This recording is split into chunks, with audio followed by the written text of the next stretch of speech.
ओम शांति। आज 6 अगस्त 2023 है। इसकी अव्यक्त मुरली है और रिवाइज डेट है 31 मार्च 95 की है। आज की मुरली बहुत धारणा युक्त है। बाबा ने ताज, तिलक और तख्त, बाबा ने अपने बच्चों को आज राजा के रूप में देखा है, क्योंकि राजा को एक ताज होता है, तिलक होता है और तख्त होता है। उसी आधार पे ये मुरली चली हुई है। बाबा ने इसमें त्रिनेत्री, त्रिकालदर्शी के टाइटल हमें दिए हैं, त्रिलोकीनाथ का टाइटल दिया है। आज की मुरली जीवन में उतार लेने वाली मुरली है। जैसे कहते हैं ना कि घोल के पी जाने वाली, ऐसी मुरली है। तो इसको हम बहुत ध्यान से सुनेंगे, एकाग्र होके सुनेंगे और ऐसे सोचते हुए सुनेंगे कि बाबा ये मुरली मेरे लिए ही चला रहा है। इस आधार पे सुनेंगे। बाबा कहते हैं, परमात्मा मिलन मेले की सौगात, परमात्मा के मिलन के मेले की सौगात बाबा देने आया है ताज, तख्त और तिलक। ताज एक तो पवित्रता का होता है और एक हमें सतयुग में मिलेगा। तख्त एक बाप का तख्त है और वहाँ राज्य तख्त मिलेगा। तिलक एक बाप द्वारा विजयी तिलक है और एक वहाँ पे रह जाएगा तिलक मिलेगा। इस प्रकार ताज, तख्त और तिलक बाप के द्वारा ही मिलता है, वर्षे में हमें मिलता है। बाबा फिर आगे कहते हैं, आज बेहद का बाप बेहद के सभी बच्चों को देख रहे हैं। हद का नहीं, बेहद का बाप। बेहद का क्यों है, इसका भी बाबा ने आज अर्थ समझाया है। क्योंकि बाबा भारत में नहीं अपितु विदेशी भाई बहनों के लिए भी आता है, इसलिए बेहद का हो गया। ये बाबा ने आज इसकी व्याख्या की है। तो आज बेहद के सभी बच्चों को देख रहे हैं, बेहद का बाप है और आप सभी भी बेहद के मालिक सो बालक हो, मालिक सो बालक हो। बाप दादा सभी स्नेही सहयोगी बच्चों को देख करके भगवान हमें खुश हो रहा है। कितनी खुशी की बात है कि अपने बच्चों को देख के भगवान इस तरह पे खुश हो रहा है। प्रैक्टिकल आकर के बाप अपने बच्चों से बात कर रहा है। इस संसार में हमसे भाग्यवान और कोई नहीं हो सकता। बाप को ज़्यादा खुशी है या बच्चों को? क्या कहेंगे? दोनों को। इसको कहा जाता है परमात्मा मिलन मेला। मेले को बहुत ही होते हैं, लेकिन परमात्मा मिलन मेला एक ही संगम के ऊपर होता है। बाबा कह रहे हैं कि ऐसा मेला एक संगम पर ही होता है, इसके अलावा ऐसा मेला कभी नहीं होता। चारों युगों में और कहीं नहीं होता है। ये आत्मा और परमात्मा का मिलन का मेला बस इस संगम में लगता है। जो जितनी इसमें प्रारब्ध पाले, बाप से जितना मिलन मिलाल मना ले, वो सब उसकी प्रारब्ध बन जाती है, उसका पुरुषार्थ बन जाता है। सारे कल्प में नहीं हो सकता ऐसा मेला, सारे कल्प में नहीं हो सकता है। अब हो रहा है और होगा। आप सबको भी मेला अच्छा लग रहा है ना। बाप दादा तो बच्चों के भाग्य को देख हर्षित हो रहे हैं और दिल में गीत गाते हैं, वाह मेरे बच्चे वाह। और जो भाग्य शौपन में भी न था, संकल्प में भी न था, लेकिन अब साकार और श्रेष्ठ भाग्य अनुभव कर रहे हैं। माना भगवान ने जो हमें भाग्य दिया है, ऐसा हमने ना शौपन में सोचा था और ना ऐसा किसी कल्पना की थी कि ऐसा भाग्य हमें मिल जाएगा। वैसा भाग्य अब मिल रहा है। हर एक के मस्तक पर श्रेष्ठ भाग्य की लकीर चमक रही है। सभी चमकते हुए सितारे हो। बाबा कह रहे हैं कि तुम सब चमकते हुए सितारे हो ना। सब के माथे के ऊपर चमकती हुई लकीर दिखाई दे रही है अपने भाग्य की, उसके पुरुषार्थ के अनुसार। अपना श्रेष्ठ भाग्य स्मृति में रहता है ना, क्यों श्रेष्ठ भाग्य है? क्योंकि भाग्य विधाता द्वारा आप भाग्यवान आत्माओं का दिव्य ब्राह्मण जन्म हुआ है। बाबा कह रहे हैं कि ये भाग्य विधाता के द्वारा ये ब्राह्मण जीवन का जन्म हमारा ये हुआ है। भगवान आत्माओं का दिव्य ब्राह्मण जीवन हुआ है। बाप को भी भाग्य विधाता कहते हैं। जिसका स्वयं भाग्य विधाता, उसका भाग्य कितना श्रेष्ठ होगा। बाबा कहते हैं कि जिसका भाग्य का विधान विधाता स्वयं भगवान हो, उसका भाग्य कितना श्रेष्ठ होगा। फिर कहते हैं शिक्षक भी बने, सतगुरु भी बने हैं, सर्व संबंध भी निभाए। ऐसा कलयुग, सतयुग से कलयुग तक किसको भाग्य मिला है? बाबा कह रहे हैं कि ऐसा भाग्य सतयुग से लेकर के कलयुग तक कभी नहीं मिलेगा, जिसमें बाप, टीचर और सतगुरु तीनों मिले हैं। आप निश्चय और नशे से कहते हो कि हमारा पालनहार स्वयं परमात्मा है। स्वयं भगवान हमारा पालनहार है, हम निश्चय और नशे से कहते हैं। बाबा फिर कहते हैं कि ऐसा ये जो नशा है ये भूल जाते हो या थोड़ा थोड़ा याद रहता है? आपको क्या बना दिया? त्रिनेत्री, त्रिकालदर्शी और त्रिलोकीनाथ। बाबा हमें आज टाइटल दे रहे हैं त्रिनेत्री, त्रिकालदर्शी और त्रिलोकीनाथ। भगवान टाइटल दे रहा है, कोई इंसान नहीं दे रहा है। ये बात खुद में संभाले कि हमें भगवान कौन से वरदान दे रहा है, कौन से टाइटल दे रहा है।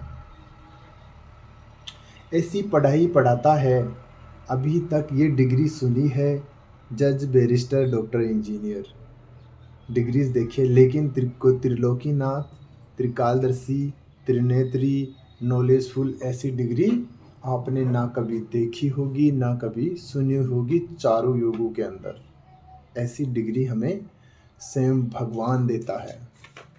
कितने भाग्य की बात है कि हमें भगवान आकर के स्वयं डिग्री देता है, वो भी 21 जन्मों के लिए, सुख शांति में जीवन के लिए। परम आत्मा मेरा शिक्षक है, राज्य पद देने वाला है। और फिर सतगुरु बन। गुरु क्या करते हैं? मंत्र देते हैं ना। तो सतगुरु क्या मंत्र दिया? मन मना भव। सतगुरु बन करके बाबा ने हमें मन मना भव का मंत्र दिया। सतगुरु द्वारा महामंत्र भी मिला और सर्व वरदान भी मिले। कितने वरदान मिले हैं, अगर लिस्ट निकालें तो बहुत लंबी हो जाएगी। बाबा ने कहा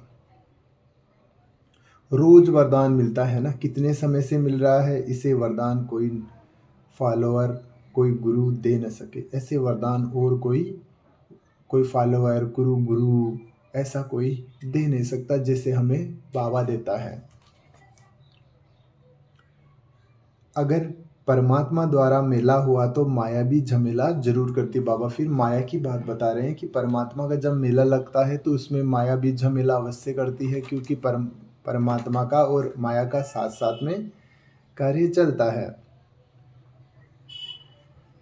आपका काम है मेला करना, उसका काम है झमेला करना। तो झमेला भी हुआ और मेला भी हुआ। झमेला बाबा इसलिए बोल रहे हैं कि जिस टाइम ये मुरली चल रही है उस टाइम आंधी अंधड़ बारिश आ रही है, तो उसको बाबा बोल रहे हैं कि ये भी एक ड्रामा का पार्ट है। जिसको बाबा माना कोई उससे डर रहे थे, थोड़े भयभीत हो रहे थे, उसको बाबा ने क्या है एंजॉयफुल बना दिया, एक रोमांटिक बना दिया। भगवान तो बहुत चतुर सुजान है ना, इसलिए। तो मधुबन है बेहद का घर। ये सब बेहद है और जगह फिर सब देखना पड़ता है। बाप दादा ने सभी बच्चों को राजा बच्चे कहा है ना, तो सब राजा बच्चे हैं। राजा तख्त नसीन होता है, राज्य की निशानी ताज, तख्त और तिलक।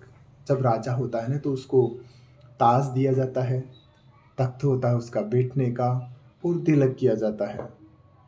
तो बाबा उसके लिए तीनों के लिए हमें, तो बाबा तीनों के लिए बोल रहा है कि ताज, तल, तिलक और तख्त नसीन। लेकिन समय होने वाला है, समाप्ति का समय सबका एक ही, इसलिए चाहे नए हो या पुराने हो, मैं स्वराज्य अधिकारी आत्मा हूँ, सदा स्मृति का तिलक लगा हुआ होना चाहिए। बाबा ये बोल रहे हैं कि अंतिम समय तो आने वाला है, चाहे नए हो या पुराने हो, सबको एक साथ चलना है, क्योंकि अंतिम समय एक साथ ही आएगा, भले 2 साल का हो या 60 साल का। माना जो जितना ज्ञान में है वो अपने पुरुषार्थ के अनुसार अपनी प्रारब्ध पाएगा, क्योंकि अंतिम समय एक साथ होगा। ये बात बाबा बता रहे हैं।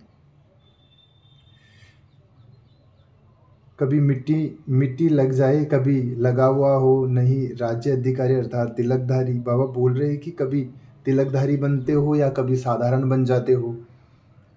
तो अकेला बाप नहीं है, बाप के साथ साथ ही आप सभी हो। बाबा बोलते हैं कि आप भी नहीं हो, बाप भी तुम्हारा साथ ही रहेगा।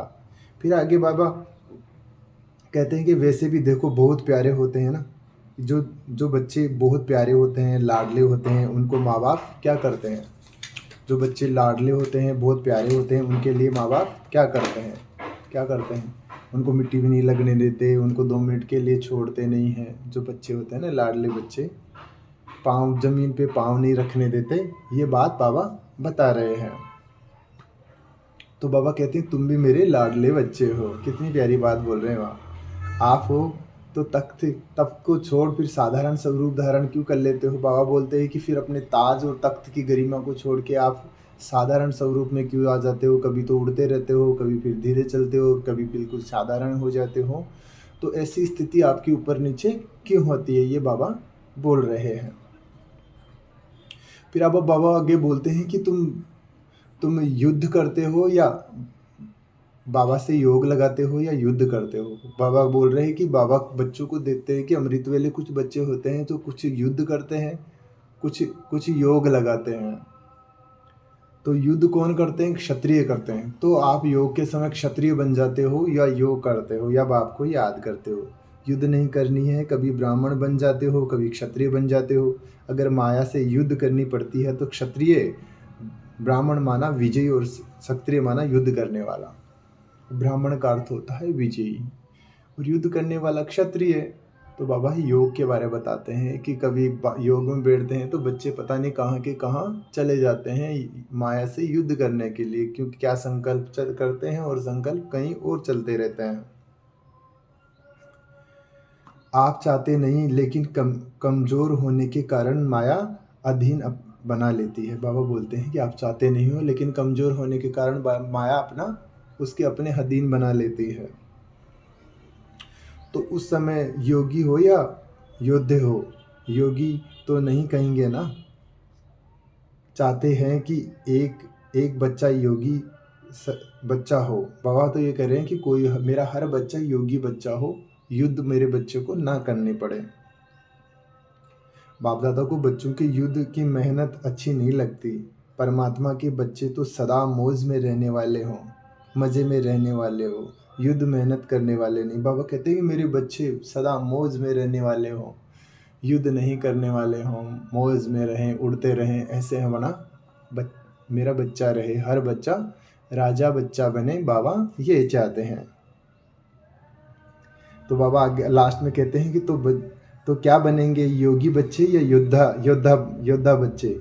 योगी बनेंगे या थोड़ा थोड़ा युद्ध करने वाले बनेंगे? अच्छा, सदा राज्य अधिकारी अधीनस्था समाप्त, माना सदा राज्य अधिकारी और अधीन रहने की समाप्ति। ऐसे बच्चों को जो सदा राजयोगी हैं, सदा एक रस स्थिति में रहने वाली श्रेष्ठ आत्माओं को बाप दादा का याद प्यार और नमस्ते। तो ऐसी हमें ताज तख्त के मालिक बनाने वाले मीठे मीठे प्यारे बाबा को याद प्यार, गुड मॉर्निंग और नमस्ते नमस्ते नमस्ते। आज का वरदान है एकांत और एकाग्रता के अटेंशन द्वारा तीव्र गति से सूक्ष्म सेवा करने वाले सच्चे सेवाधारी भव। एकांत और एकाग्रता के अटेंशन द्वारा तीव्र गति से सूक्ष्म सेवा करने वाले सच्चे सेवाधारी भव। दूर बैठे विश्व की आत्माओं की सेवा एकांत में मन बुद्धि द्वारा की जा सकती है। तीव्र गति की सूक्ष्म सेवा के लिए एकांत और एकाग्रता का अटेंशन दो। बिजी होते हुए भी बीच बीच में 2 घड़ी निकाल कर अनुभव करो बाहर की परिस्थितियों हलचल की, लेकिन बुद्धि को जिस समय चाहो एक जगह एकांत में कर सको, ऐसे बनो। तब कहेंगे सेवाधारी, सूक्ष्म सेवाधारी। आज का स्लोगन है, ज्ञानी तू आत्मा वह है जो ज्ञान के हर राज को समझकर राजयुक्त, युक्ति युक्त और योग युक्त हो कर्म करे। बहुत ही सूक्ष्म स्लोगन है, बहुत ही सूक्ष्म। इस पे आप विचार सागर मंथन करेंगे तो इतना इतना इतना रस निकलेगा, आप सोच नहीं सकते। तो आज की मुरली बार बार बार बार अटेंशन देने वाली है। इसको बार बार पढ़ें और अपने जीवन में उतारें। ओम शांति।